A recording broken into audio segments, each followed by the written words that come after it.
বেশি হয়েছে আর কি। উনি ধরে রেখেছিলেন হচ্ছে আমার উপরে, মানে রাগ করে যে ছেড়ে দিচ্ছি কেন, আর আমি মানে আমেরিকায় চলবো কিভাবে। ওনাকে আমি আগে বলেছিলাম, তখন হয়তো ওনার স্মরণ ছিল না। তো আমি গিয়ে পরে ওনাকে ব্যাখ্যা করেছি, তারপরে উনি আমার এটা সই করে দিয়েছিলেন। এই যে মাঝখানে যে গ্যাপটা তৈরি হলো, তাতে সবার কাছে ধারণা হয়েছে যে আমাকে মন্ত্রী করা হচ্ছে। কিন্তু এই বিষয়ে আসলে কখনো মন্ত্রীর করার ব্যাপারে আমাকে মাননীয় প্রধানমন্ত্রীও বলেন নাই, এবং কোরকম কারো কাছ থেকে আমি সেরকম কোনো ইঙ্গিত পাইনি। এটা এটা সম্পূর্ণ হচ্ছে মানুষের ধারণা। এবং সেই সময়ে নির্বাচনের আগে আমি বাংলাদেশে গিয়েছিলাম, নির্বাচন মানে ভোট দেওয়ার জন্য গিয়েছিলাম, এবং পরবর্তীতে ওখান থেকে প্রত্যেক পত্র দিয়ে আসার শুধু জন্যই কি আমি। ভোট দেওয়ার জন্য নাকি আপনি কোনো দায়িত্বেও ছিলেন নির্বাচন কেন্দ্রিক? না, আমি কোনো দায়িত্ব, কারণ আমি তো তখন সরকারে ছিলাম না।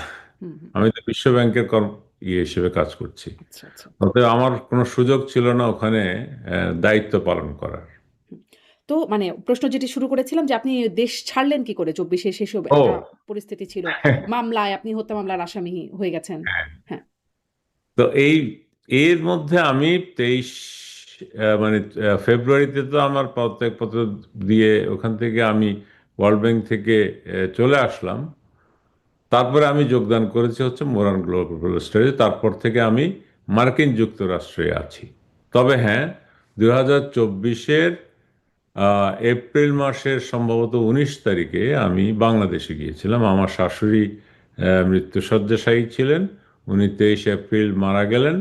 এবং আমরা মে মাসে আহ, চলে এসেছি। আমি এবং আমার স্ত্রী গিয়েছিলাম মে মাসে, বাংলাদেশ থেকে চলে এসেছি। তো বাংলাদেশে যা ঘটনা শুরু হয়েছিল সব হচ্ছে জুন মাসে। হুম। তখন আমি বাংলাদেশে ছিলাম না। সবার হয়তোবা ওই যে কি বলে এটাকে, আহ, আহ, মন ভেঙে সত্য, মানে কি বলে ওই কি, এটা বলে না যে ফ্রাস্ট্রেট ফ্রাস্ট্রেট করে দিয়ে আমাকে বলতে হচ্ছে যে আমি তখন বাংলাদেশে ছিলাম না। আচ্ছা। হুম বাংলাদেশ থেকে পালানোর তো প্রশ্নই আসে না। পালাতে গেলে তো আগে যেতে হবে। হুম। তখন আমি বাংলাদেশে ছিলাম না। আপনারা খোঁজ নিয়েও দেখতে পারেন, ইমিগ্রেশনেও দেখতে পারেন, সব জায়গায় এটা খুব সহজেই পাওয়া যায়। এবং আমি বিভিন্ন পত্র পত্রিকায় বিভিন্ন জনের লিঙ্কও পাঠাচ্ছে যে আজকে রাত্রের ভিতরে উনি দেশ ত্যাগ করবেন, তো ইত্যাদি ইত্যাদি আর কি। কিন্তু মানে এই যে তখন আপনি অলরেডি দেশের বাইরে। আমি দেশের জি, বাইরে। স্পষ্ট। তাহলে আপনাকে ওই সময় পালাতে হয় নাই। আপনি আগেই আসলে দেশের বাইরে ছিলেন। আ কিছু বিষয় যেমন ধরেন যেই বিষয়গুলো নিয়ে আওয়ামী লীগ সরকারের আমলে যেহেতু আপনি খুব গুরুত্বপূর্ণ বিভিন্ন পদে দায়িত্ব পালন করেছিলেন এবং ছিলেন প্রধানমন্ত্রীর আস্থাভাজনও বটে। ফলে এই প্রসঙ্গগুলো আপনার কাছে আসে যে নির্বাচন অন্যতম যে বিতর্কিত নির্বাচন, প্রশ্নবিদ্ধ নির্বাচন বা ১৪, ১৮, ২৪ ভোটাররা তাদের মতামত প্রকাশ করতে পারে নাই, ভোট দিতে পারে নাই যথাযথভাবে। এই হচ্ছে মোটা দাগে যদি অভিযোগ। বিশেষ করে ১৮ র নির্বাচন নিয়ে আলোচনা আছে। বিকজ ১৮ র নির্বাচনে তৎকালীন প্রধানমন্ত্রী খোদ সবাইকে প্রতিশ্রুতি দিয়ে নির্বাচন এনেছিলেন, সুষ্ঠু নির্বাচন হবে। কিন্তু সুষ্ঠু নির্বাচনটা হয় নাই পরবর্তীতে যেটি দেখা গেছে। আম এবং যেটি অভিযোগ যে পুলিশ এবং প্রশাসন সেই নির্বাচনটা করে দিয়েছে। রাজনৈতিক নেত্রীদের বাইরে বা প্রার্থীদের বাইরে তাদের ভূমিকা বেশি ছিল। আপনি তখন প্রশাসনে গুরুত্বপূর্ণ ভূমিকায় ছিলেন, প্রধানমন্ত্রীর মুখ্য সচিব ছিলেন। আপনি একটু বলবেন কি করেছিল মানে পুলিশ এবং প্রশাসন? না, না, আমি তখন মুখ্য সচিব ছিলাম না। আমি তখন বিদ্যুৎ সচিব ছিলাম। আচ্ছা, আচ্ছা, আচ্ছা, আচ্ছা। তো প্রশাসন কিভাবে কি করেছে সেটার সঙ্গে বিদ্যুৎ সচিবের, যেমন ধরেন প্রশাসন, বাংলাদেশের প্রশাসন যেটা, সেটা তার মানে হেড হচ্ছে ব্যুরোক্র্যাটদের মধ্যে মন্ত্রী পরিষদ সচিব। হুম, আর আপনার প্রধানমন্ত্রীর কার্যালয় তো মানে আমাদের রুলস অফ বিজনেস অনুযায়ী সবকিছু ওভারসি করে। এবং তার দায়িত্ব হচ্ছে প্রধানমন্ত্রীকে অ্যাসিস্ট করা। হ্যাঁ। আর মাঠ পর্যায়ে প্রশাসনটা সরাসরি সুপারভাইজ করে হচ্ছে মন্ত্রিপরিষদ বিভাগ। আর এখানের সাথে সম্পৃক্ত থাকে, সাধারণত নির্বাচনের সঙ্গে সম্পৃক্ত থাকে সরাসরি মন্ত্রিপরিষদ বিভাগ, যেহেতু জেলা প্রশাসক বা জেলা প্রশাসন এটার সঙ্গে জড়িত থাকেন। আর থাকে হচ্ছে স্বরাষ্ট্র মন্ত্রণালয়, যেহেতু স্বরাষ্ট্র মন্ত্রণালয় আইন শৃঙ্খলার সাথে জড়িত থাকে। এরা হচ্ছে মূল ভূমিকা পালন করে। আর বাকিদেরকে যদি কোনো দায়িত্ব দেওয়া হয়, তখন তারা সেটার সাথে অ্যাকর্ডিংলি কাজ করে। As per the advice of the নির্বাচন কমিশন, সচিবালয়, এই আর কি। আচ্ছা। তো আমি আসলে মানে যদি বলেন যে এর কারিগরের সাথে আমার কোনো সম্পর্ক আছে কিনা, দুর্ভাগ্যজনকভাবে বলতে হয় যে আমার আসলে তখন এরকম কোনো পদে ছিলাম না, আমি আচ্ছা, আচ্ছা। বিদ্যুৎ সচিব ছিলাম। হুম। কিন্তু প্রশাসন সম্পর্কে আপনার খুব ভালো ধারণা এবং আয়ত্ত আছে। পুরো প্রশাসনের একদম নিচু থেকে উঁচু পর্যায়ে, সর্বোচ্চ পর্যায় পর্যন্ত আপনি কাজ করে গেছেন যেহেতু। ফলে আপনি এবং আপনার দেখার অভিজ্ঞতা থেকে একটু বলবেন যে আসলে কি ছিল প্রশাসন এবং পুলিশের ভূমিকা, বা কিভাবে তারা আসলে ভোটটা পুলিশ এবং প্রশাসন করে দিল? কারণ আমি আরো একটু বক্তব্য শুনেছি। শুনেছি যে শেখ হাসিনা নিজেই বলেছেন যে এরকম ভোট করবার ফলে তার রাজনীতিটা নাকি ধ্বংস করে দেওয়া হয়েছে। গৌতম লাহিড়ীকে দেয়া সাক্ষাৎকারেও তিনি বলেছেন তিনি এরকম ভোট হতে, মানে ভোটটা এরকম হয়ে যাবে তিনিও নাকি এটি চান নাই। ফলে মানে আপনি কি দেখেছেন আসলে কিভাবে কাজ করেছে প্রশাসন? হুম। যা জানি তাই যদি বলতে মানে আহ, ওই কি বলে এটা, ওই চাতুরি না করে যদি সরাসরি বলি, তাহলে আমার কাছে মানে আমি যেটা মনে করি সেটা হচ্ছে যে আমি ওনার নিজের মুখে আমি নিজেও শুনেছি, আমাকেও আচ্ছা। বলেছে হুম, হুম, শি ওয়াজ ভেরি ফ্রাস্ট্রেটেড। এবং মানে ওনার অগোচরে এমনকি তৎকালীন রাজনৈতিক উপদেষ্টা যিনি ছিলেন, এইচ টি ইমাম সাহেব, হুম, উনিও খুব ফ্রাস্ট্রেটেড ছিলেন 2018 নির্বাচন ব্যাপারে। এবং সেই জায়গায় আমাদের বাড়াবাড়ি ছিল, বিশেষ করে যারা কর্মকর্তা পর্যায়ের। এটা আমি মনে হয় আমার বন্ধু মানে বন্ধু বা এদের অনেককে হয়তো আমি বিরাগ ভাজন হয়ে যাব, আমার দৃষ্টিতে এটা সঠিক। এবং এখানে রাজনীতিবিদদের পুরোপুরি কারণ আমি বহু এমপির কাছে শুনেছি যে তারা চেয়েছিল একভাবে যেভাবে নির্বাচন হোক, কারণ তাদের পক্ষেই আছে, কিন্তু প্রশাসন গিয়ে সেখানে হস্তক্ষেপ করেছে হুম, এবং সেই হস্তক্ষেপের ফলে তাদের ইমেজে নষ্ট হয়েছে। এই জায়গায় কিন্তু আমার মনে হয় প্রশাসনের যদি সত্যিকারের অর্থে দায়টা যদি আমরা হয়তো বললাম না ওই যে কথার মার পেঁচে আমি হাও বললাম না, নাও বললাম না, আমি কিন্তু ব্যক্তিগতভাবে ওই ইয়ের আহ, মানে ওই কারিগরি বিদ্যাটা শিখিনি। হুম। তো আমার কাছে যেটা মনে হয় সেটা হচ্ছে যে এটা অবশ্যই তো প্রশাসন এই বাড়াবাড়িটা করল কেন? আপনি যেটি বাড়াবাড়ি বলছেন, কেন করল? মানে আমরা হঠাৎ করে মনে করছি যে আমরা পার্ট অফ দি গভর্নমেন্ট হয়ে গেছি। হ্যাঁ, যেটা আমাদের প্রশাসনের যেই কি বলে এটাকে, এই আম, মানে বৈশিষ্ট্য, যে আমরা নির্মোহ হয়ে কাজ করব এবং রুলসের বাইরে যাব না। হ্যাঁ, সেখান থেকে যদি আমি মানে ইয়ে করি, এই যে কি বলে এটা, বেরিয়ে এসে যদি মনে করি যে না আমরা পার্ট অফ দি গভর্নমেন্ট হয়ে গেছি, তখন কিন্তু সমস্যা আছে। হ্যাঁ, তো এখানে ধরেন আসলে ব্যাপার হচ্ছে কি, আহ, সবাইকে কিভাবে মানে একসঙ্গে তো আসলে দায়ী এভাবে করা যাবে না। আহ, অনেকগুলি ঘটনা ঘটে যায় হঠাৎ করে, মানে ধরেন এটা একটা চেইন রিয়াকশনের মতো। আপনি যদি ওই যে ওই আহ, একটা খেলা আছে না যে এরকম করে সাজিয়ে রাখে, হুম, একটাকে হুম, ধাক্কা দিতে সব করতে থাকে। প্রশাসন কিন্তু একটা চেইন অফ কমান্ড।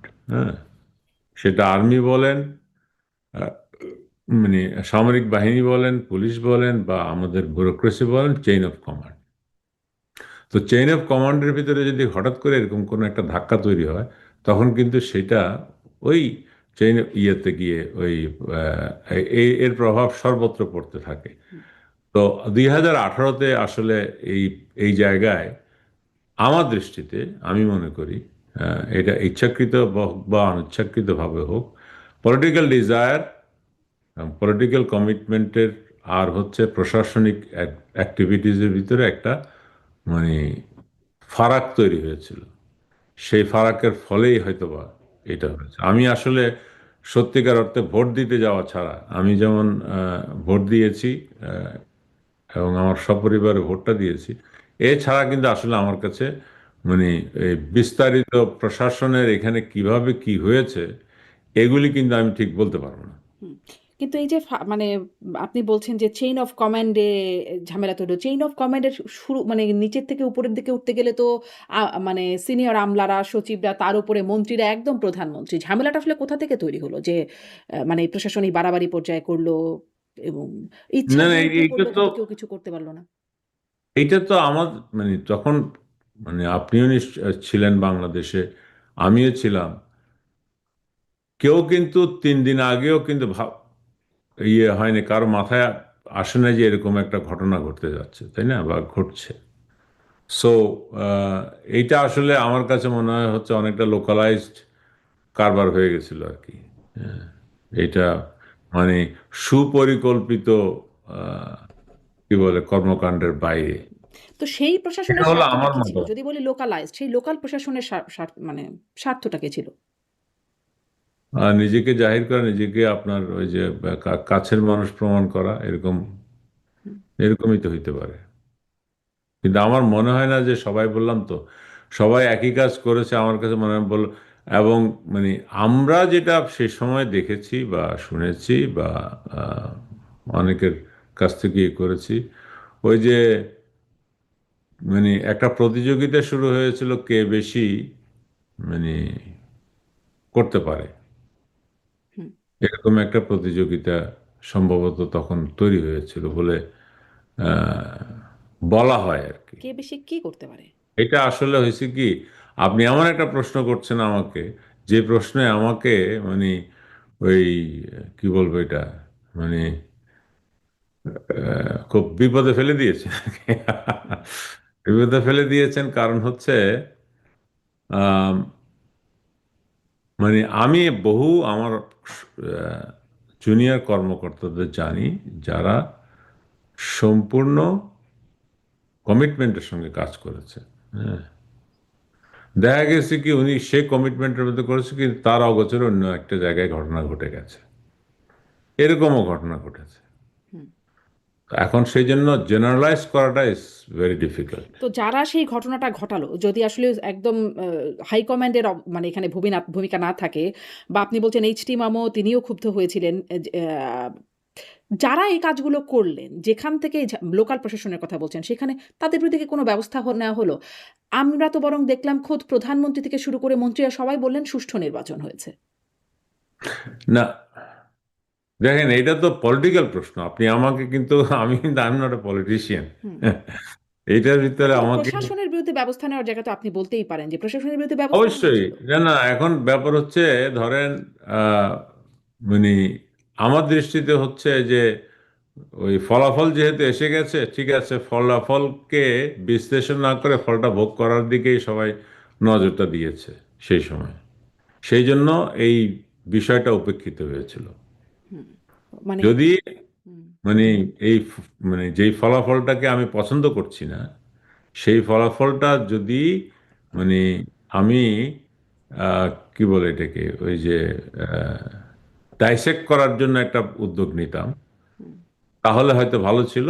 কিন্তু আহ, আমার মনে হয় পরবর্তীতে দেখা গেছে যে যেহেতু হয়ে গেছে, ঠিক আছে, এখন আপাতত এটাকে মানে কি বলে এটাকে সাপোর্ট করাটাই ওয়াইস, এরকম একটা দৃষ্টিভঙ্গি থেকেই সম্ভবত আপনার ইয়ে হয়েছে। কিন্তু এরকম দৃষ্টিভঙ্গির কারণে তো মানে বিশ্বাসযোগ্যতা, আস্থাহীনতা তৈরি হবে একদম খোদ প্রধান ব্যক্তির উপরে, যিনি আসলে প্রতিশ্রুতি দিয়েছিলেন। কারণ প্রতিশ্রুতিটা ভঙ্গ হয়ে গেছে। আ আপনার কাছে কি মনে হয়? একটু পলিটিক্যাল জায়গা থেকে এই প্রশ্নটা শুধুমাত্র করি, যে আপনার কাছে কি মনে হয়? এটি একটা কারণ হিসাবে তো খুব স্বাভাবিকভাবে দেখাই যায় যে বিশ্বাসভঙ্গের কারণে যখন একদম মানে ১ নম্বর লিডার যিনি, তার কাছে যখন বিশ্বাসভঙ্গের দায় যায়, এটা কি একটা কারণ? আওয়ামী লীগের এই পতনের পেছনে, বা আওয়ামী লীগ সরকারের এত প্রভাবশালী, এত দাপুটে, তাদের এরকম গণ অভ্যুত্থানে পতন হয়ে যাওয়া? মানে আপনাকে যদি বলি কারণগুলো কি, আপনি কি আইডেন্টিফাই করবেন? দেখেন, আমার মানে রাজনৈতিক অর্থনীতির ছাত্র হিসেবে আমি একটা জিনিস বলি, সেটা হচ্ছে রাজনীতিতে আপনার মানে সবসময় this is like a game. হ্যাঁ, কেউ আগে যায়, কেউ পিছিয়ে যায়। হ্যাঁ, আর হলো যেমন ধরেন আপনার ইয়ে আছে না, ওই যে ওই আগে যেমন ধরেন নির্বাচনগুলোতে যেটা হয়েছে, অধিকাংশ নির্বাচন 18 ছাড়া বাকিগুলিতে বিএনপি বর্জন করেছে। এগুলি কিরকম? ওই যে আপনার ফুটবল, এখন তো ফুটবলের সিজন চলছে, ফুটবলে যেরকম করে অফসাইড ট্র্যাপ, হুম। সবসময় কিন্তু আপনার ওই যে ইলেকশন কাছাকাছি আসলেই কিন্তু আওয়ামী লীগ অফসাইড ট্র্যাপে পড়েছে। ওরা বর্জন করেছে, আওয়ামী লীগের কিন্তু এককভাবে নির্বাচন করা ছাড়া আর কোনো উপায় ছিল না, বা আহ, অথবা বলা যায় যে এরকম একটা মানে চ্যালেঞ্জের সম্মুখীন হয়েছে। উপায় ছিল না বললে হয়তো বা একটু বেশি হয়ে হুম। যাচ্ছে, কিন্তু চ্যালেঞ্জের সম্মুখীন হয়েছে। কিন্তু মানে আপনার এই যে এই কি বলে এটা, মানে আপনি যে বলছেন যে যে এটার দায় এটার জন্য হয়েছে কিনা, না, আমি এটা মনে একটা করি কারণ কিনা। হ্যাঁ। না। এই বিতর্ক তো অবশ্যই হয়েছে, রাজনীতিতে এরকম বিতর্ক সবসময় থাকে, হয়েছে। আপনার যদি আমাদের ইন্ডিয়ান সাবকন্টিনেন্টের হিসাবটা দেখেন, আপনি এই যে এই সিরিজটাও চলছিল Freedom at Midnight, Dominique ল্যাপিয়ারের, তারপরে হচ্ছে আপনার তারেক আলীর যদি বই পড়েন, তারেক আলীর বইয়ের একটা ইয়েতে ছিল, এই যে সে পাকিস্তানি সাংবাদিক, তার একটা ইয়েতে ছিল যে যখন আপনার রহমত আলী, সম্ভবত রহমতুল্লাহ অথবা রহমত আলী, যিনি পাকিস্তানের প্রস্তাব করেছিলেন, হুম। তখন এই বিষয়টাকে হেসে বা খুব মানে বলছিল যে আর ইউ ইনসেইন, এই জাতীয় শব্দ ব্যবহার করেছিল মোহাম্মদ আলী জিন্নাহ। কিন্তু সেই মোহাম্মদ আলী জিন্নাহই কিন্তু বা পাকিস্তান সৃষ্টি করেছেন বলা যায়। হ্যাঁ, কারণ তাকে যথাযথ পদ দেয় নাই বলে অনেকে বলেন। তো এইরকম ধরেন আপনার পজিটিভ নেগেটিভ অনেক কথা বলা যায়। এখন আওয়ামী লীগ সরকারের পতন যেটা, বিশেষ করে ধরেন আওয়ামী লীগ সরকার 2024-এ যেটা হয়েছে, সেটা আমার দৃষ্টিতে, আওয়ামী লীগ কি পারফেক্ট ছিল? অবশ্যই না। ইট ওয়াজ এ পলিটিক্যাল পার্টি। আপনার আওয়ামী লীগের সমস্ত সদস্যরা কি একেবারে ধরেন ছিল, ওই যে প্রশিক্ষিত ব্যুরোক্র্যাট ছিল? Not at all. তারা তো আপনার রাজনৈতিক কর্মী, তাদের ভুল থাকে, ভ্রান্তি থাকে, তাদের উগ্রতা থাকে, তাদের প্রশিক্ষিত নম্রতা। ব্যুরোক্রেটদের অবস্থাও তো দেখলাম। মানে আপনিই বললেন কি পরিমাণ বাড়াবাড়ি তারা করল। ফলে তারা হ্যাঁ, থাকলেই বা আমি কি? সেটাই বলছি। তো সেক্ষেত্রে আপনি রাজনীতিবিদদের কাছ থেকে তো একেবারে যে ইয়ে আশা করতে পারেন, নট নেসেসারি। বাট দ্য আমি যে আমার যেই মানে দুঃখ বা যেটা নিয়ে আমার বিশেষ আপত্তি, সেটা হচ্ছে যে 24-এ সরকারের যেই পতন, বা আওয়ামী লীগ সরকারের যে এই যেটা, এটা এটাকে আমি কখনো কোনোদিনই, আমার ধারণা ভবিষ্যতেও হবে না, এটা কোনো রাজনৈতিক আন্দোলন বলা যাবে না ইন এনি সেন্স। কারণ এটা শুরু হয়েছিল হচ্ছে কোটা আন্দোলন, তার ভিতরে ঢুকে পড়েছে হচ্ছে অন্য উদ্দেশ্য। হুম। তো এই উদ্দেশ্য বা এটাকে আপনি রাজনৈতিক আন্দোলনের মাধ্যমে ইয়ে আপনার পরিবর্তন হয়েছে। 2000 আপনার এই যে এই এরশাদ সাহেবের যেই আহ, পতন হয়েছিল, সেটা কিন্তু রাজনৈতিক আহ, হুম। আন্দোলনের মাধ্যমে পরিবর্তন হয়েছে।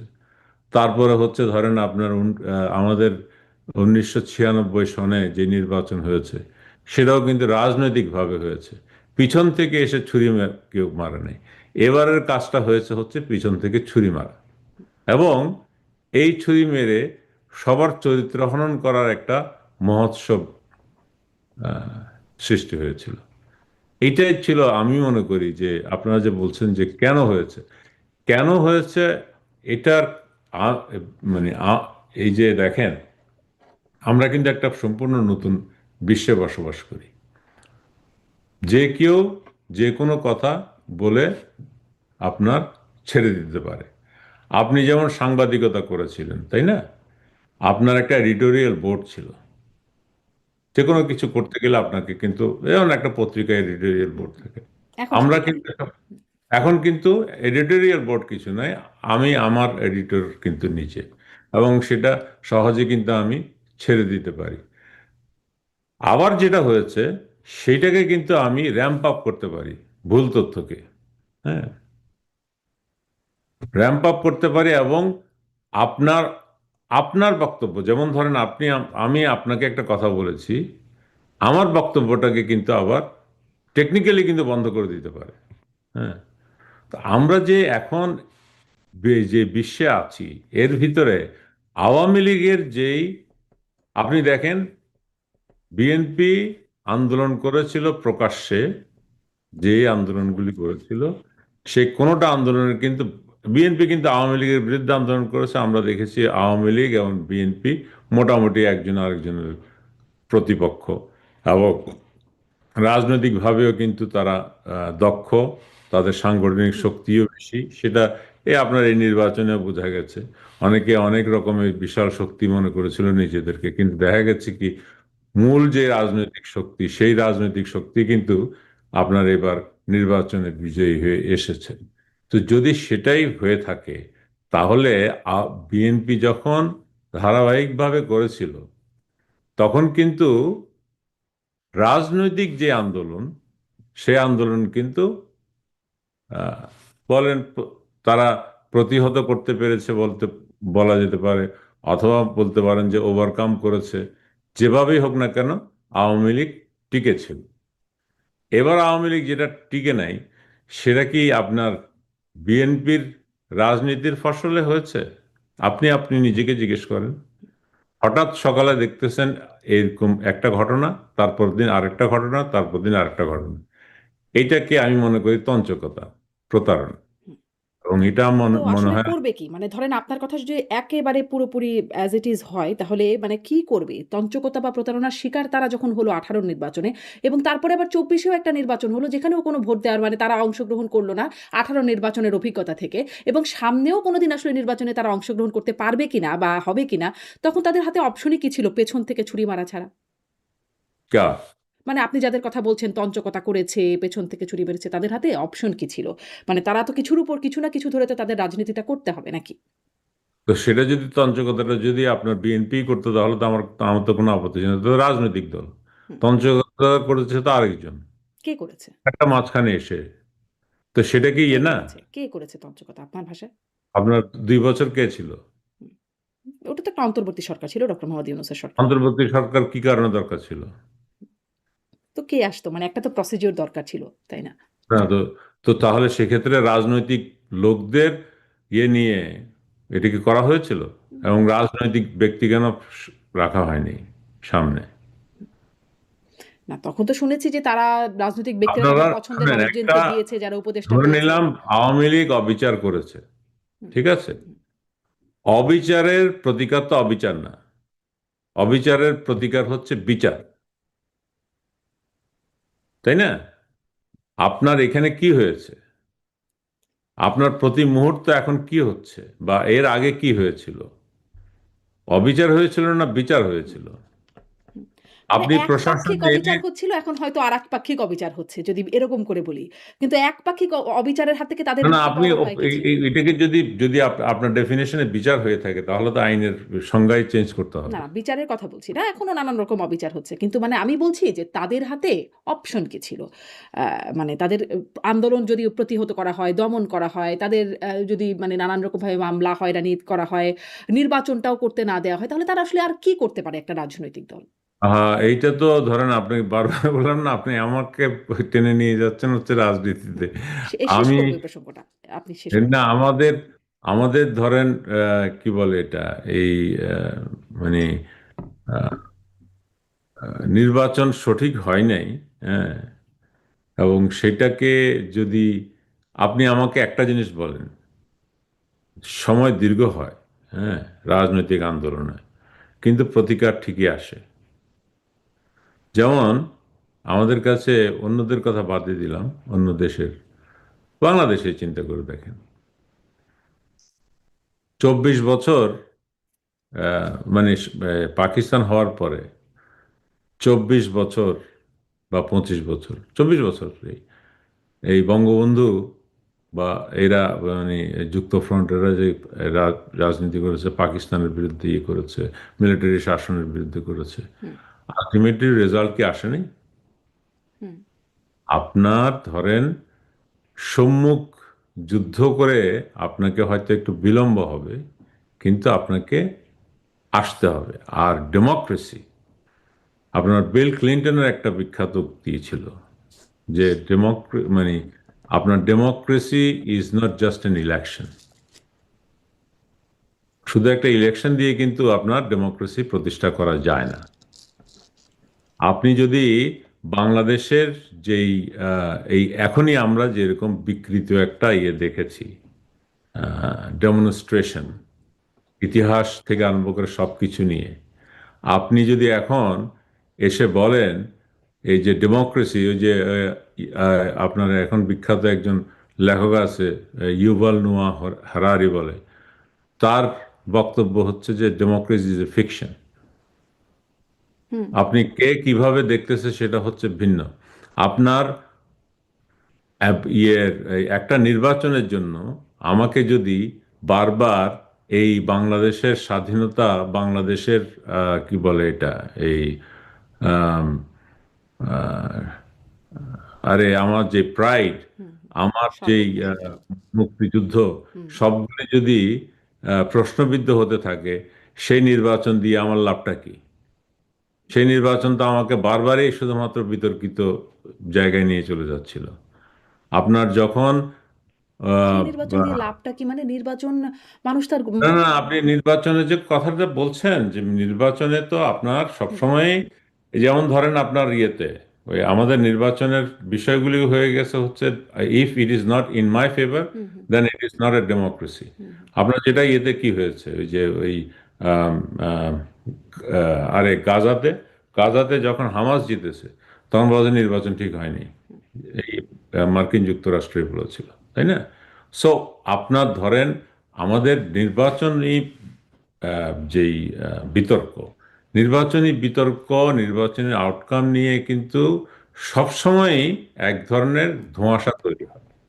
তো বাংলাদেশে আমাদের যেটা দেখতে পাচ্ছি সেটা হচ্ছে যে নির্বাচনে, যেমন 2001-এ নির্বাচনে, বিশেষ করে আমি একজন সাধারণ নাগরিক হিসেবে যদি বলি, হ্যাঁ, সাধারণ নাগরিক হিসেবে যদি বলি, 2001-এর মানে এটা এটা কেন জানি বিষাক্ত হয়ে গেছে, ঠিক আমি এখনো বুঝতে পারছি না কারণটা কি। আর কারণ আছে, কারণ তো অবশ্যই আছে। এরশাদ সাহেবের পতনের পরে বিএনপি পাওয়ারে এসেছিল, 96-এ আওয়ামী লীগ পাওয়ারে এসেছিল। 2001-এর পর থেকে এক ধরনের একটা ভিশাস সার্কেল আমাদের পড়ে গিয়েছি, একজন আরেকজনের প্রতি প্রতিহিংসা, হুম। হুম। এবং প্রতিহিংসার ভিকটিম সাধারণ আপনার কর্মকর্তা থেকে আরম্ভ করে সবাই হওয়া শুরু হুম। করেছে। প্রতিহিংসার ভিকটিম ইতিহাস হওয়া শুরু করেছে। হ্যাঁ, তখন আমি যদি এখন যদি মনে করেন আমাকে হয়তো আপনি বলবেন যে তাহলে তো আপনি তো একটা স্বৈরাচার, আমি বলবো যে এই ইয়ের হাত থেকে অন্ততপক্ষে 15 বছর আমরা রক্ষা পেয়েছিলাম। হ্যাঁ, I am not trying to defend what ever the election was, but আমরা অ্যাটলিস্ট এইখান থেকে রক্ষা পেয়েছিলাম যে ইতিহাসকে আবার রিভার্স করা, একটা একটা ইতিহাস তৈরি হয়, আবার আরেকটা নতুন ইতিহাস তৈরি হয়ে যায়। এখন আবার ধরেন কিন্তু এভাবে করে যখন, যে ইতিহাসটাকে টেকানো যায় না, সে যেই ইতিহাসই হোক, সেটাও তো একটা বোঝা যাচ্ছে। মানে জনমত, গণমত সেগুলোকে দমন করে সেই রিয়ালাইজেশনটা কি এখন হচ্ছে? কার, মানে যদি বলি সেটা তো ধরেন নিয়ে বলতে পারবে, আচ্ছা। মানে যারা রাজনীতি করে তারা বলতে পারে, সেটা আমার তো আর বিষয় না। আচ্ছা, আমি এবার তাহলে একটু আপনার আরো সুনির্দিষ্টভাবে আপনার যে বিষয় সেগুলোতে যাই। তবে মানে একটু শুনছিলাম যে প্রশাসনের ভূমিকা, আপনার সাথে বিশ্লেষণও একটু শুনলাম যে আ মানে নির্বাচন প্রসঙ্গে। আপনার মানে বিদ্যুৎ সচিব ছিলেন যখন, সেই সময়টাতে শুনে মানে পুরো বিদ্যুৎ খাতে, পুরো আওয়ামী লীগ আমলে যদি বলি, মানে দুর্নীতির অভিযোগ, হাজার, হাজার কোটি টাকা লোপাটের অভিযোগ, সুনির্দিষ্ট অভিযোগ হবে। কত কোটি টাকা সেটা হয়তো পাই না, কিন্তু এরকম আমরা শুনতে পাই। সেখানে সবচেয়ে বড় অভিযোগের জায়গা হচ্ছে পাওয়ার প্ল্যান্ট দেওয়া। যেখানে সক্ষমতার বাইরে জ্বালানি দিতে পারব না, কিন্তু পাওয়ার প্ল্যান্ট করা আছে। সেটি ১ টা ২ টা না, অনেক, অনেক পাওয়ার প্ল্যান্ট করা হয়েছে। টেন্ডার ছাড়া করা হয়েছে। ফলে আওয়ামী লীগ ঘনিষ্ঠ যারা তাদেরকে দেয়া হয়েছে এই অভিযোগ। আ এবং বেশি ব্যয়ে সেগুলো করা হয়েছে। এর মাধ্যমে অনেক টাকা লোপাট করা হয়েছে। মানে এই দুর্নীতিটা আপনি যখন সচিব ছিলেন তখন আপনি কিভাবে এটাকে অ্যালাও করেছেন বা আপনি অভিজ্ঞতা হয়েছে আপনার? আচ্ছা, বাংলাদেশে প্রথম আপনার প্রাইভেট সেক্টর দেওয়া হয়েছিল হচ্ছে শেখ হাসিনার আমলেই, 96-এ, টেন্ডারের মাধ্যমে অবশ্য। সেটা হলো ওই যে এইএস মেঘনাঘাট বলে, আহ, এটা আমেরিকান কোম্পানি তখন হয়েছিল। তো মানে যদি ইতিহাসটা একটু বলি আর কি, যে আপনার নিশ্চয়ই মনে আছে 2005-06 থেকে একেবারে ভয়াবহ আমাদের লোডশেডিং, হুম, ইলেকট্রিসিটির অভাব, এগুলি নিয়ে আমাদের প্রচণ্ড ইয়ে ভোগ করতে হয়েছে। তখন তৎকালীন মাননীয় প্রধানমন্ত্রী, তখন আমি অবশ্য ছিলাম না, আমি যেটা শুনেছি সেটা বলছে যে কিভাবে তাড়াতাড়ি করা যায় তোমরা একটু খুঁজে বের করো। তো তখন ওনাকে বলা হয়েছিল যে এরকম আমাদের গভর্নমেন্টের সবচেয়ে বড় অন্তরায় হচ্ছে টেন্ডারিং সিস্টেম। টেন্ডারিং সিস্টেমে যাকে করতে হয় তাহলে আমাদের মিনিমাম 2 থেকে 3 বছর চলে যায় হুম, টেন্ডারটাকে ফাইনালাইজ করতে। তো টেন্ডার ফাইনালাইজ করতে গেলে তাহলে তাহলে এই সময়টাকে কিভাবে করা যায়, বলো যে এটা হচ্ছে আনসলিসিটেড অফার নিয়ে আমরা যারা যারা বড় বড় কোম্পানি আছে তাদের সঙ্গে সরাসরি কথা বলে যদি আমরা ওই কম্পারেটিভ একটা ইয়ে দিতে পারি, মানে অ্যানালাইসিস করে দিতে পারি, তাহলে এটা মানে দ্রুত হবে। তো তখন উনি যেটা বলেছিলেন সেটা হচ্ছে তাহলে তোমরা তৈরি করো। তো তৈরি করতে গেলে এরকম একটা আইন তৈরি হয় যেটাকে বিশেষ আইন বলে। সেখানে আপনার টেন্ডার করার প্রভিশন আছে, আবার সরাসরি দেওয়ারও বিধান রয়েছে। এখন এইটাতে যেখানে সমস্যা যেটা হয়েছে, সরি, তো তখন আমাদের বিদ্যুৎ সেক্টরে আপনার একটা যুগান্তকারী ঘটনা ঘটেছে, সেটা হলো অতি দ্রুত কি বলে প্রজেক্ট অ্যালোকেট করার হুম, মানে, সক্ষমতা তৈরি হয়েছে। এখন যতগুলি দেওয়া হয়েছিল সেই সময়, হ্যাঁ, আমি আপনাকে এটা চ্যালেঞ্জ দিয়ে বলতে পারি হুম, আর সমসাময়িক যতগুলো টেন্ডারে হয়েছে, আনসলিসিটেড যতটা দেওয়া হয়েছে, একটাও কিন্তু টেন্ডার প্রাইসের বেশি 1 সেন্ট ছিল না। হুম, আমি আবার বলছি। হুম। কিন্তু এটা আপনি বলছেন, ধরেন কিন্তু না, না, দুর্নীতিটা কিন্তু সেটা এটা আমার আমার বলা দরকার, আপনি ফ্যাক্টস গুলি খুঁজে বের করেন না, দেখতে তাই তো দেখতে পাবেন। আপনার এখনো পর্যন্ত যে সমস্ত এই যে আনসলিসিটেড অফারের মাধ্যমে দেওয়া হয়েছে, গো অ্যান্ড সি দি, যে কি বলে এটা, ওই বিদ্যুৎ সেক্টরের আমাদের যারা পিডিবিতে আছে, marginal cost of production of the private sector, এই আনসলিসিটেড ইয়ে is much is ইয়ে comparatively less than the public sector, যেটা টেন্ডারের মাধ্যমে হয়েছে। কারণ পাবলিক সেক্টরে কিন্তু বিনা টেন্ডারে একটাও অ্যালোকেট করা হয়নি, প্রত্যেকটাই কিন্তু টেন্ডারে হয়েছে। কারণ পাবলিক সেক্টরে আমরা নিয়েছি হচ্ছে ইন্টারন্যাশনাল এজেন্সিদের ইয়ে নিয়ে, এই যে লোন নিয়ে। তো সেই জন্য কিন্তু আপনার আমাদের প্রত্যেকটা জায়গায় টেন্ডার করতে হয়েছে ইন্টারন্যাশনাল এজেন্সিদের যেই বা লেন্ডারদের যেই ক্রাইটেরিয়া আছে সেই হিসেবে। তো আপনি ওখানে ইয়ে কম্পেয়ার করে দেখেন না আমাদের এখানে বেশি দেওয়া হয়েছে কিনা। সেটাকে নিয়ে তো খুব, মানে আবার বিশেষ বিধানে একটা ইন্ডেমনিটিও দেওয়া আছে, সেগুলো নিয়ে যে খুব মামলা করা যাবে, আইনের মুখোমুখি করা ও, যাবে তা না। ইন্ডেমনিটির বিষয়টা হচ্ছে যে তখন সবাই বলছিল যে এরকম করে আমাদেরকে তো আপনি আহ, বলবেন আমরা করে দেব, পরে তো আমরা আমাদের মামলা ফেস করতে হবে। তখন বলেছিলেন উনি, মাননীয় প্রধানমন্ত্রী বলছিলেন যে ঠিক আছে তোমার সব দায় দায়িত্ব আমি নিব, তোমরা তাও দেশের কাজটা করো। তো বলা যায় তাহলে আপনি যদি আমাদেরকে অফিসিয়ালি ইন্ডেমনিটি দেন তাহলে সেটা করা সহজ হবে। এটা হচ্ছে মূল কাহিনী। হুম। তো ধরেন মানে মানুষ কি করে মানে এই হাজার হাজার কোটি টাকা দুর্নীতির অভিযোগ যখন আসবে, মানুষ সেটা বিশ্বাস না করে উপায় কি? টেন্ডারও হলো না, তাদেরকে নিয়ে প্রশ্ন করার জায়গা থাকলো না, বা বিচারের আওতায় বা মামলা করারও জায়গা থাকলো না, যে মামলা করে তারা প্রমাণ করতো যে তারা আসলে এটার মধ্যে কোনো দুই নাম্বারই হয় নাই বা দুর্নীতি হয় নাই। কিন্তু সেই সুযোগগুলো নাই, ফলে কেন মামলা করার দরকারটা আপনি কম্পেয়ার করে দেখেন না, তাহলে তো হলো। আপনি যদি ধরেন এই যে আপনি কম্পেয়ার করে এখন তো বলা হচ্ছে হাজার হাজার কোটি টাকার দুর্নীতি হয়েছে, লোপাট হয়েছে। হাজার হাজার কোটি টাকার কি কোনো স্পেসিফিক ইয়ে দেওয়া হয়েছে? কোনো স্পেসিফিক না কিন্তু এক্সাম্পল এই যে দেওয়া হয়েছে? মানে এত আমি দেখছিলাম আপনি হয়তো আমাকে তথ্য কারেকশন করতে পারবেন। ৮২টি ইন্ডিপেন্ডেন্ট পাওয়ার প্রোডিউসার হয়েছে এবং ৩২টি কুইক রেন্টাল বিদ্যুৎ কেন্দ্র অনুমোদন দেওয়া হয়েছে। এগুলো হ্যাঁ, হয়েছে মানে বিনা টেন্ডারে করা হয়েছে এই বিষয়গুলো।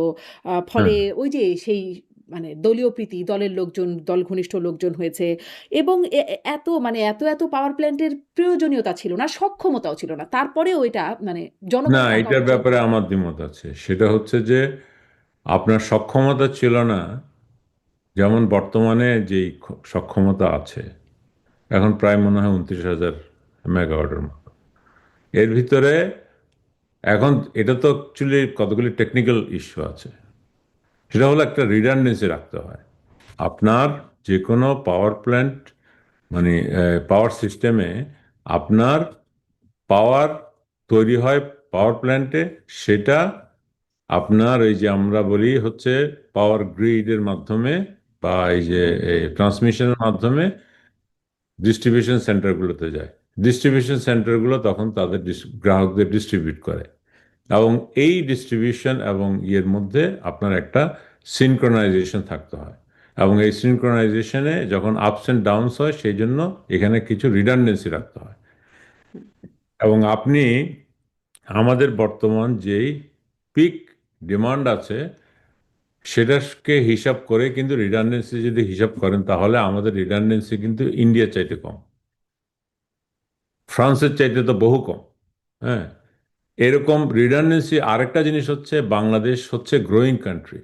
আপনি বিদ্যুৎ আগে নাকি ইন্ডাস্ট্রি আগে সেটা বলেন। আপনি যদি বিদ্যুতের নিশ্চয়তা না পান, তাহলে কি আপনি ইন্ডাস্ট্রি করবেন? করবার কথা না। তো যৌক্তিক তাহলে কথা। আপনি যদি আমি যদি বাংলাদেশকে গ্রো করতে চাই, হ্যাঁ, হুম। এই প্রশ্নটা আমাদের সময় একাধিকবার উত্থাপিত হয়েছে কিন্তু যে বিদ্যুৎ আমরা। যেখান থেকে উৎপাদন করার সক্ষমতা নাই, জ্বালানি সংকট আছে আমাদের, দিতে পারছি না জ্বালানি। তাহলে আমরা কেন ওই প্ল্যান্ট বানাবো? শুধু তাকে বসিয়ে ক্যাপাসিটি চার্জ দেওয়া বা সেটা উৎপাদনের খরচ শত কোটি টাকা খরচ, সেটা কেন করব? না না, কোনটাতে আপনার ইয়ে আছে? এই যে ধরেন আহ, তেল বাংলাদেশে নাই। হ্যাঁ, তেল আপনার সিঙ্গাপুরে আছে। ওরা কি নিজেরা উৎপাদন করে তেল? হুম, হুম, বাইরে থেকে আনে, তাই তো? হুম। তারপরে হচ্ছে আপনার জাপান, তেল বা গ্যাস তাদের আছে? নাই। আমাদের দেশে তেল বা গ্যাস নাই বলে আমি এই উৎপাদন সক্ষমতা তৈরি আমি ইম্পোর্ট করব। এবং আমাদের তো সেটাই উদ্দেশ্য ছিল যে আমরা ইম্পোর্ট করব, বাট আমরা যদি ইন্ডাস্ট্রিয়াল সেক্টরে গ্রো করতে পারি দ্রুত, যেটা আপনার গার্মেন্টসে হয়েছিল, অন্যান্য সেক্টরে যদি সেটা হয়, তাহলে এখনো পর্যন্ত আমরা কিন্তু তাদেরকে প্রপার সাপ্লাইটা দিতে পারছি না।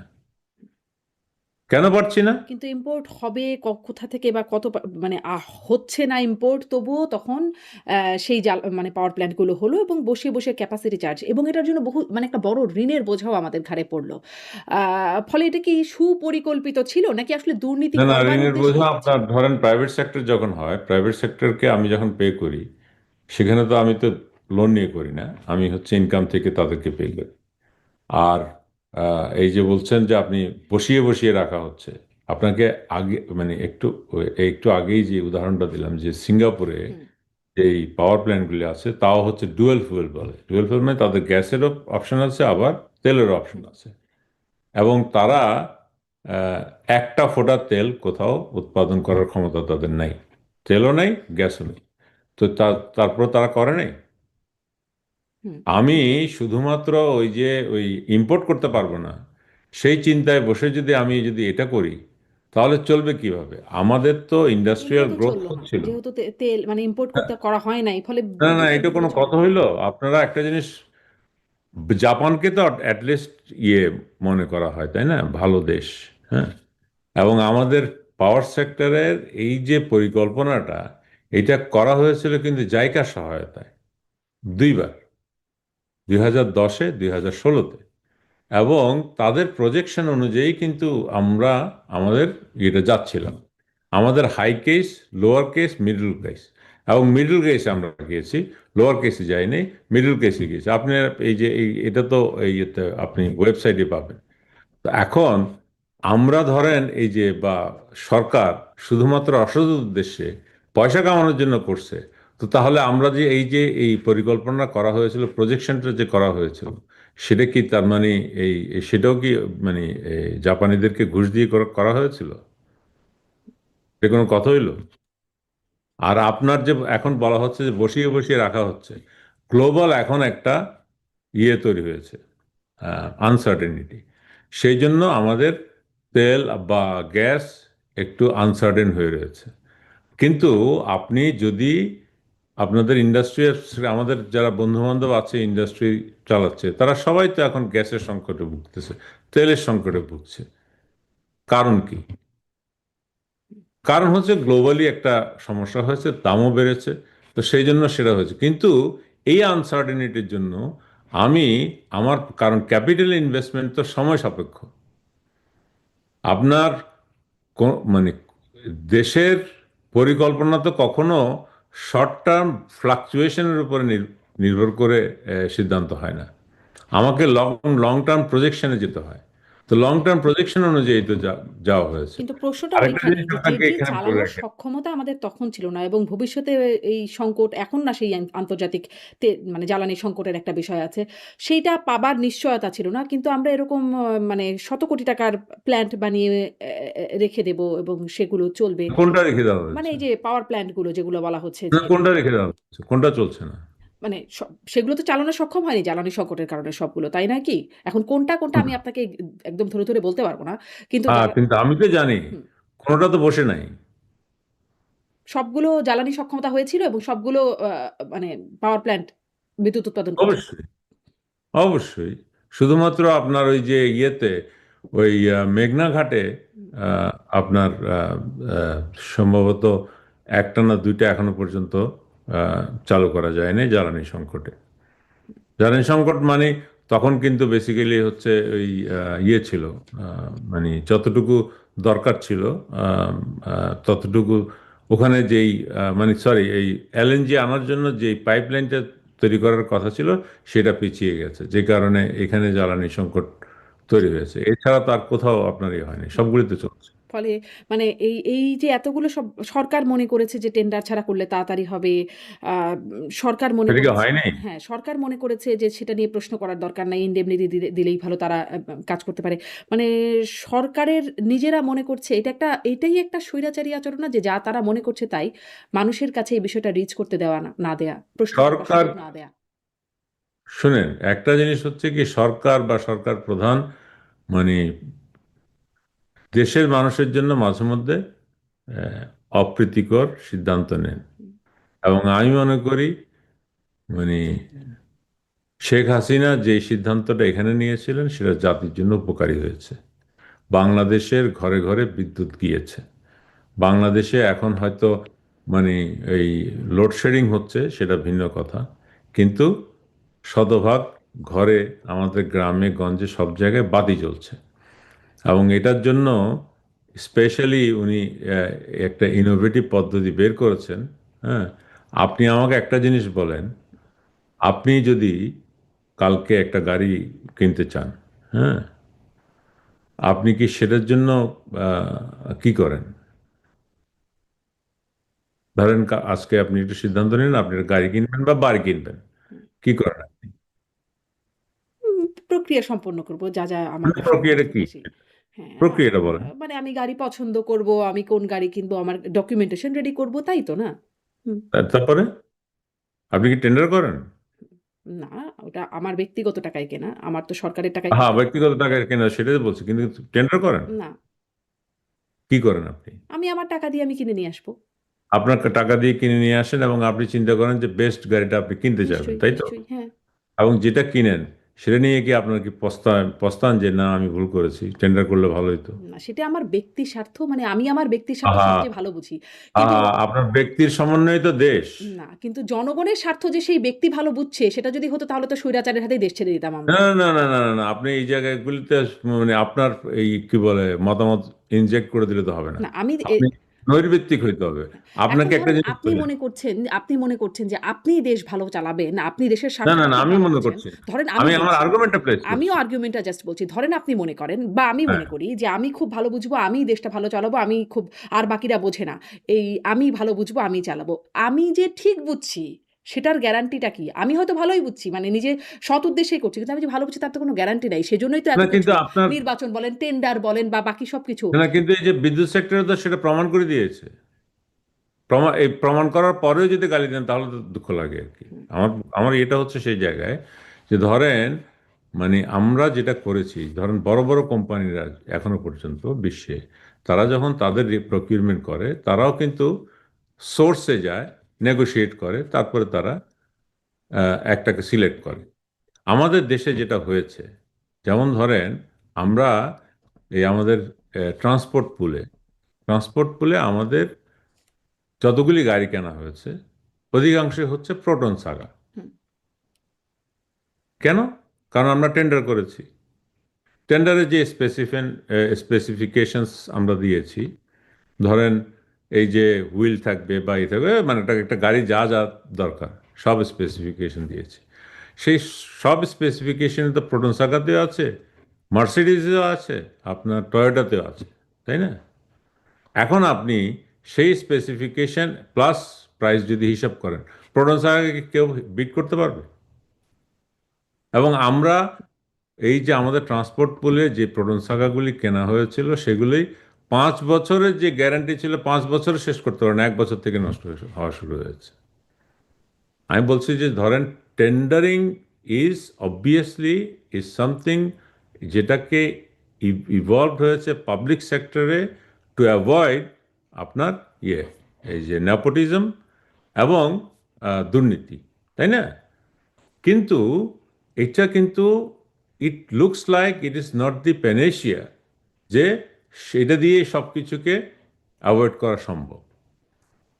এ মন্দের ভালো সিস্টেম। এগুলো তো মন্দের ভালো, মানে তাই না? না, না, আমাদের আমরা আমরা কিন্তু দীর্ঘদিন ধরে সেটা কিন্তু আপনার ওই যে আপনি ওই কি বলে ইয়েতে গিয়ে দেখেন আপনি, বড় বড় সেক্টর যে রোডসে বলেন বা অন্যান্য যে কোনো জায়গায় গিয়ে আপনি যদি দেখেন তাহলে দেখবেন যে ওখানে কিছু লোক আছে ওরা কিন্তু সবসময় পায়। ওরা জানে টেন্ডারকে কিভাবে ম্যানিপুলেট করতে হবে।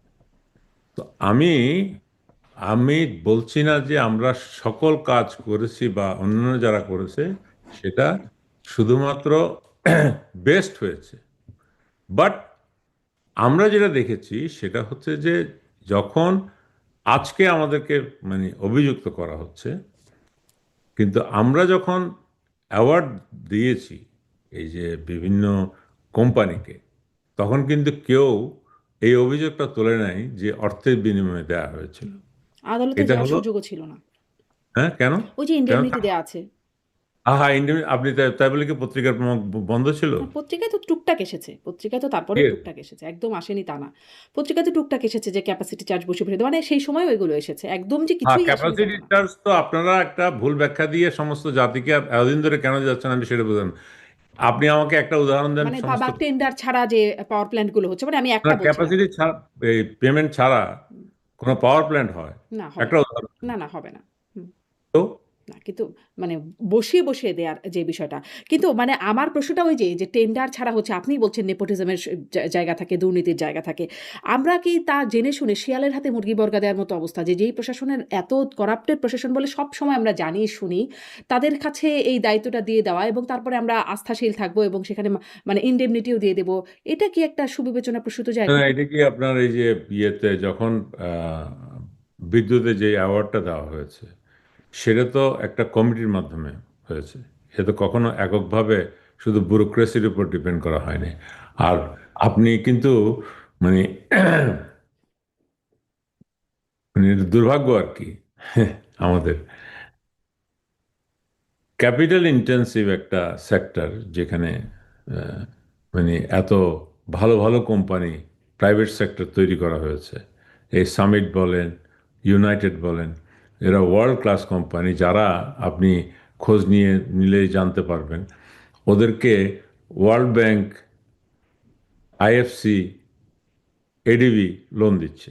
হ্যাঁ, তো তো এরকম কোম্পানি বাংলাদেশে সৃষ্টি হয়েছে এই যে এই পাওয়ার সেক্টরের এই ইয়ের মাধ্যমে। সেটাকে আমরা চ্যারিশ না করে আমরা সবাইকে বলছি যে খালি দুর্নীতিতে নিমজ্জিত। এটা মনে হয় ফেয়ার না আর কি। মানে ওই স্বচ্ছতা না থাকলে তো প্রশ্ন করবার জায়গা থেকেই যায়, তাই মানে না? স্বচ্ছতার মানে একটা শুধুমাত্র ইয়ে ছিল যে সেটা হলো যে টেন্ডারিং প্রসেস যেটা আছে, এখানে কিন্তু টেন্ডার হয়েছে অনেকগুলিতে। আমরা সবসময় অকেশনালি একটা টেন্ডার করা হয়েছিল টু নো দ্য প্রাইস। হ্যাঁ, তো এখন টেন্ডার ছাড়া, হ্যাঁ, যেগুলি দেওয়া হয়েছে সেগুলির প্রাইসটা কীরকম এবং তাদের প্রোডাকশন ক্যাপাসিটিটা কি সেটা একটু মার্কেট প্রাইসের সঙ্গে বিবেচনা করলে তো বের হয়ে যায়। আমাদের তো বেশি দূরে যেতে হয় না, শুধুমাত্র মানে ওই আমার বিয়ে দেওয়া হয়েছিল। আচ্ছা, আপনি আমাকে একটা জিনিস বলেন, এই যে সামিটের না হয় ওনাদের একটা বড় ভাই আওয়ামী লীগের সঙ্গে যুক্ত ছিল। ইউনাইটেডের কে ইয়ে করে, এই যে আওয়ামী লীগ করে, না, বা আওয়ামী লীগ ধরেন আপনার ওই যে আওয়ামী লীগ তো এরকম করে না। বাংলা, যেমন ধরেন এস আলমও আওয়ামী লীগ করতেন না, কিন্তু তারপরেও অনেক সুবিধা পেয়েছেন। না বাংলা ওখানেই ট্র্যাক, দুর্নীতির গন্ধ। না বাংলা ট্র্যাক, আমি যেহেতু আমি বিয়ের ভিতরে আছি এই যে ইয়েতে, তারপরে হচ্ছে কনফিডেন্স গ্রুপ বা এরকম বড় বড় গ্রুপ যারা ইয়েতে করে কাজ করেছে, এরা কয়জন আপনার এই যে আওয়ামী লীগের সঙ্গে আওয়ামী সম্পৃক্ত লীগকে ছিল? ধরেন আমি মোটা টাকা দিলে সালম তো বা জব্দ এটা করা বলতে যেত। চাচ্ছি না, বিকজ এটা তো ধরেন আমি পাওয়ার সেক্টরটা আগে, হুম, হুম, হুম। পাওয়ার সেক্টরে। তারপরে হচ্ছে যেমন ওটাই তো ধরেন দুর্নীতির জায়গা, তাই না? যে মোটা টাকা দিলে আওয়ামী লীগ হতে হবে না। এমনকি বিএনপি বা জামাত হলেও যদি মোটা টাকা দেওয়া যায় তাহলে তাদেরকে কাজ দেওয়া যায়। মানে এটাই তো তাহলে দুর্নীতি, তাকেই তো বলে। মোটা টাকাটা কোথায় দেওয়া হচ্ছে সেটাই একটু মানে আমার যেমন আমার তো 12টা বাড়ি আছে, একটু যদি দিতে পারতেন তাহলে আমাকে মানে আমার জন্য সুবিধা হতো আর কি। আমি নিজেও হয়তো গিয়ে সেটা নিতে পারতাম।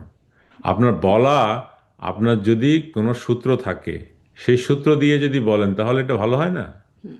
না, মানে ধরেন প্রশাসন যে শুধুমাত্র এভাবে বলে যাবেন যে মোটা টাকা দিয়েই করা হয়েছে, এটা একটু আমাদের মানে প্রতি আপনি অন্যায় বলছিলেন হয়ে না, যাচ্ছে না? যেমন ধরেন মানে একটার সাথে আরেকটা অনেক কিছু মিলে যাচ্ছে। তারপরে প্রশ্নটা করি যে বললেন যে সামিট গ্রুপ বা যে গ্রুপগুলোর কথা বলি, ইন্টারন্যাশনালি এগুলো খুব প্রসিদ্ধ গ্রুপ। ওয়ার্ল্ড ব্যাংক লোন দেন। কিন্তু ওয়ার্ল্ড ব্যাংক আবার আমাদের পদ্মা সেতুতে লোন দিতে গিয়ে লোন দিল না। আমার দুর্নীতির কথা বলল, তাই না? তো আমাদের তো এই বিষয়গুলোর জায়গায় তো ঝাপসা আছেই। পরে আবার দুর্নীতি মানে অনেক কিছু হলো আসলে সেটা ঘিরে। মানে এটার থেকে তো একটা স্ট্যান্ডার্ড বলা যায় না যে ওয়ার্ল্ড ব্যাংক হ্যাঁ, রিকগনিশন দিচ্ছে মানে। আপনি নিজেও সেখানে কাজ করেছেন। ফলে এটাও একটু আপনি ওয়ার্ল্ড বুঝেন। ব্যাংক রিকগনিশন যেটা দেয় সেটাকে আপনি কিন্তু ফেলে দিতে পারেন না, কারণ হচ্ছে যে ওয়ার্ল্ড ব্যাংকের আপনার লোন না দেওয়া আর হচ্ছে আর ওয়ার্ল্ড ব্যাংকের vetting process is completely different. হ্যাঁ, আপনার যেমন আমাদের পদ্মা সেতুটা, এটা কিন্তু সবাই জানে, এটা ওপেন সিক্রেট যে কার মাধ্যমে হয়েছে সেটা জানে, কিন্তু ইউনিল্যাটারালি এটা ক্যান্সেল করেছিল হলো প্রেসিডেন্ট, এটা বোর্ডে আসেনি। হুম, সেটা ভেরি আনইউজুয়াল। এটা মানে আচ্ছা। তৎকালীন যে বোর্ডের যে ইয়ে ছিল, প্রেসিডেন্ট ছিল, সেই প্রেসিডেন্ট নিজে ক্যান্সেল করেছে। ইউজুয়ালি এরকম একটা যেটা অ্যাগ্রিড ইয়ে সেটা বোর্ডে আসার কথা, বোর্ডে আসেনি। তো এইটা হচ্ছে কমপ্লিটলি ডিফারেন্ট ইয়ে। আর ওয়ার্ল্ড ব্যাংক বলেন, আই এম সরি আইএম তো সরাসরি ইয়ে দেয় না, আইএফসি বা এডিবি, এরা যখন কাউকে লোন দেয় তাদের ভেটিং প্রসেসটা অনেক বেশি rigorous. It is accepted everywhere. আপনাকে তো যদি একটা না একটা তো স্ট্যান্ডার্ডকে মানতে হবে। হ্যাঁ, আপনি যদি বলেন যে না এরাও দুর্নীতিবাজ বা এরাও ইয়ে, আর যেমন মানে জাইকা, তাদেরও কিন্তু একটা ভেটিং প্রসেস আছে।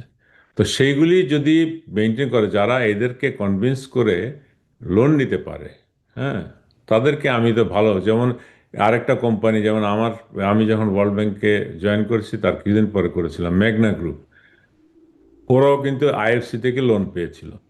সো দিজ আর গ্রুপস যারা কিন্তু এই যে প্রাইভেট সেক্টর যেই ইনিশিয়েটিভটা নিয়েছিলেন আহ, শেখ হাসিনার সময়, তার কিন্তু এরা বেনিফিট বল বেনিফিট না বলে আমি বলবো যে হচ্ছে they were encourage to do better job. হ্যাঁ, হুম, এবং জি। আহ, বিদ্যুতেও সেটা ছিল। জি, মানে আমি আসলে অভিযোগগুলোর কথা বলছি। যেহেতু সবগুলো অভিযোগের সুনির্দিষ্ট প্রমাণ এখনো পর্যন্ত দেখা যায় না। কিন্তু এরকম অভিযোগ। অভিযোগ মানে প্রশাসন যে দুর্নীতিগ্রস্ত মোটা দাগে যেটি বলা হয়, সেই প্রশাসনের উপর কোথা থেকে আস্থা রাখা যায় সেটারও একটা প্রশ্ন। যে আমার অনুষ্ঠানেই সাবেক শিক্ষামন্ত্রী মহিবুল হাসান চৌধুরী নফেল তিনি বলছিলেন যে তিনি মানে সার্বিকভাবে প্রশাসন এর কথা বলছেন যে প্রশাসন যে কতটা দুর্নীতিগ্রস্ত সেটা বোঝাতে গিয়ে তিনিও টাকা ছাড়া কাজ করাতে পারেন না। তিনি অবশ্য বলছিলেন রাজুকের কথা যে তাই তিনি একটা কাজ করতে গিয়েছেন, তাকেও সেখানে ঘুষ দিতে হয়েছে যখন তিনি মন্ত্রী। তখন তিনি বিভিন্ন জায়গায় কথা বলেও আসলে সেই ঘুষটা এভয়েড করতে পারেন নাই।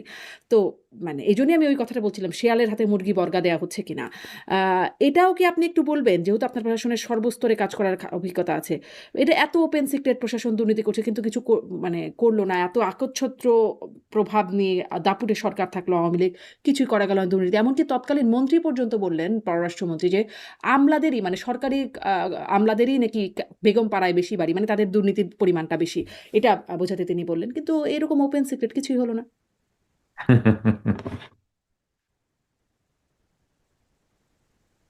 আম, আমি গত বছর ইয়েতে গিয়েছিলাম, এই যে কানাডাতে। তো আমার খুব মানে ইয়ে ছিল যে বেগমপাড়াটা কোথায়। তো পরে জানলাম যে বেগমপাড়া, মানে আমি তো মনে করেছি হচ্ছে ইয়ে, যে আসলে বেগমপাড়া বলতে যেটা বোঝায় সেখানে কিন্তু খুব একটা বাঙালিই নেই। আপনি নিজেও খোঁজ নিয়ে দেখতে পারেন। আপনি ওখানে কিন্তু এই যে এক সময়ে এই পাকিস্তান, ইন্ডিয়া, বাংলাদেশ, হুম। তারপর অন্যান্য দেশের প্রফেশনালরা যারা মিডল ইস্টে কাজ করত, ওখানে পরিবার রাখতে পারতো না। সেই জন্য তারা এই আহ, কানাডাতে তাদের ফ্যামিলিকে রেখেছিল লেখাপড়া, বাচ্চাদের লেখাপড়ার জন্য। তখন থেকে এটা চালু হয়েছে হচ্ছে বেগমপাড়া। হ্যাঁ, বেগমপাড়ায় কিন্তু বাঙালি খুব একটা নেই। বাঙালি মনে হয় মুসলিমীয় তিন চারজন, অনেকে বলছিল আমাকে এরকম। আর তাহলে সরকারি আর আসবে কোত্থেকে? এটাই হলো মানে যারা কানাডাবাসী টরন্টোতে থাকে তাদের বক্তব্য। হ্যাঁ। আর আরেকটা জিনিস, সেটা হচ্ছে না, আমি সরকারি একদম তৎকালীন মন্ত্রীকে কোট করেই বলছি, তিনিই না না, বলেছেন। আমি মানে ধরেন, কথা তো অনেক বলা যায়, কথার সাথে যদি আপনি তথ্য যদি মিল না থাকে তাহলে তো অসুবিধা, এই আর কি। আর সরকারি যেটা বলা হচ্ছে সেটারও বিষয়টা হচ্ছে আমাদের সরকারি, বিশেষ করে ইঞ্জিনিয়ার অনেকে ইয়ের সময় আপনার আহ, কানাডা এক সময় আপনার নাম্বারিং সিস্টেমে ইমিগ্রেশন দিয়েছিল। আহ, আপনি হয়তো অতটুকু পরিণত হন নাই, তখনও বয়স কম হতো, দিয়েছে তখন আমাদের অনেক বন্ধু বান্ধব। হ্যাঁ, আপনার এই এই নাম্বারিং সিস্টেমে এই যে ইঞ্জিনিয়ার, ডাক্তার, এরা কিন্তু প্রেফারেন্স পেয়ে এই দেশে চলে এসেছিল। তখন এরা এখানে থাকা শুরু করেছে, এবং এদের মুষ্টিমেয় কিছু লোক আবার ফেরত গেছে। মানে ফ্যামিলি এখানে রেখেছে কিন্তু তারপর থেকে গেছে, বাকিরা সবাই কিন্তু এখানে থেকে গেছে। তো এইদেরকে যদি এখন মানে বেগমপাড়া বলা হয়, মানে এরকম একটা আওয়াজ তুলে দেওয়া হয়েছে। বেগমপাড়ায় নাকি আমারও চারটা বাড়ি আছে। তো বেগমপাড়া মানে এগুলি তো ধরেন মানে কথার কথা। আপনার আসলে ব্যাপার হচ্ছে যে ধরেন মানে খোদ মন্ত্রীরাই যদি এরকম আপনার কথার কথা বলেন, তাহলে আমরা বিশ্বাসটা কোথায় করব? আমাদের মনে তো সন্দেহ আছেই। তার উপরে মন্ত্রীরা যদি বলেন আপনি কথার কথা বলছেন, তাহলে আমরা আসলে বিশ্বাসটা কোথায় না, করব? আমার বিয়েটা হচ্ছে যে এরকম আনসাবস্ট্যান্সিয়েটেড ইয়ে তথ্যের উপরে কিভাবে আলোচনা করব তো আপনারা বলেন। তাকে চ্যালেঞ্জ করেছিলেন মন্ত্রী বলে, নাকি মন্ত্রী বলে তাকে ছেড়ে দিয়েছেন? মানে প্রশাসনের আমলাদের বিরুদ্ধে এরকম কথা বলছে। প্রশাসনের তো হচ্ছে ইয়ের মতো, প্রশাসন কখনো কি কথা কথা বলে? প্রশাসন কি আপনার কোনোটাতে মানে চ্যালেঞ্জ করার সুযোগ আছে আমাদের? মানে আমাদের কি মানে এই বিষয়ে চ্যালেঞ্জ করার কোনো সুযোগ আছে, বা এই শৃঙ্খলা আমাদের কোড অফ কন্ডাক্টে তো সেটা নাই। কোড অফ কন্ডাক্টের বাইরে তো কত কাজই আপনারা করেন। ওই যে বাড়াবাড়ি করলো প্রশাসন, ওগুলো তো কোড অফ কন্ডাক্টের বাইরে করেছে। তো এরকম একটা অভিযোগ আসলে তারা যদি সেটা মিথ্যা হয়, মন্ত্রী বলছেন, এবং সেটা তো নিশ্চয়ই চ্যালেঞ্জ করবার মতো একটা জায়গা, তাই না? অন্ততপক্ষে মানে প্রমাণ না হোক, চ্যালেঞ্জ তো করা যেতেই পারত। যাক তাহলে আমি এখন তো আপনার বলতে হয়, হ্যাঁ, ভুল হয়ে গেছে, মাফ করে দেন। আমার কাছে তো বলবার কিছু নাই। আরেকটা বিষয় আপনার বিরুদ্ধেই যেটি বলা হয় যে আপনি বিশেষ করে আপনার তত্ত্বাবধানেই উম, তৎকালীন প্রধানমন্ত্রী রাজনীতিবিদদের কাছ থেকে দূরে সরিয়ে রাখা হয়েছিল তাকে, মানে রাজনীতিবিদরা তার কাছে ঘেঁষতে পারতো না, প্রশাসন বা আমলা, বিভিন্ন বাহিনী বা সংস্থার কর্মকর্তারা তাকে ঘিরে রাখতেন। এবং সেটা করোনা কাল থেকে শুরু হয়েছিল, যেটি আসলে মেন ভূমিকা পালন করেছিলেন আপনি, যার ফলাফল পড়েছিল দলে বা দল সংগঠন হিসেবে একটু দুর্বল হয়ে গেছে। আপনি এই বিষয়ে কি বলবেন? করোনা কালে মাননীয় প্রধানমন্ত্রীর গতিবিধিটা রেস্ট্রিক্টেড হয়ে গিয়েছিল, যদিও বা উনি মানে আহ, কি বলবো, এটা সম্ভবত বাংলাদেশের ভিতরে সবচেয়ে বেশি মানুষের সঙ্গে সাক্ষাৎ করেছিলেন। হুম। মানে গণভবনেই, গণভবনতে বেরোতেন না, কিন্তু বিভিন্ন জনের সঙ্গে দেখা করতেন। হুম। এখন আমার মানে মুখ্য সচিবের ভূমিকা কিন্তু প্রধানমন্ত্রীর সঙ্গে কে সাক্ষাৎ করবে করবে না সেটা নির্ধারণ করা না, এবং আমি সেটা কখনো করিও নাই। এখন মানুষের যদি পারসেপশন থেকে থাকে তাহলে তার জন্য আমি দুঃখিত। বাট এমনটিও আছে যে ধরেন করোনাকালে যখন ৬৪ জেলায় কোঅর্ডিনেশনের জি জন্য দায়িত্ব দেওয়া হলো, ৬৪ জন সচিবকে দেয়া হলো সেইখানে জি দায়িত্ব। জি সেখানেও জি এমপিরা তখন আমাদের অনুষ্ঠানগুলোতে এসে ওইটা নিয়ে একটা ক্ষোভের কথা বলতেন যে তারা রাজনীতিবিদ হিসেবে তারা ইগনোরড হয়েছেন, কর্নার্ড হয়েছেন। জি জি জি এটার সঙ্গেও, এটা অবশ্যই, এটাই সবচেয়ে বেশি এক ধরনের আমার প্রতি সবারই ক্ষোভ আছে।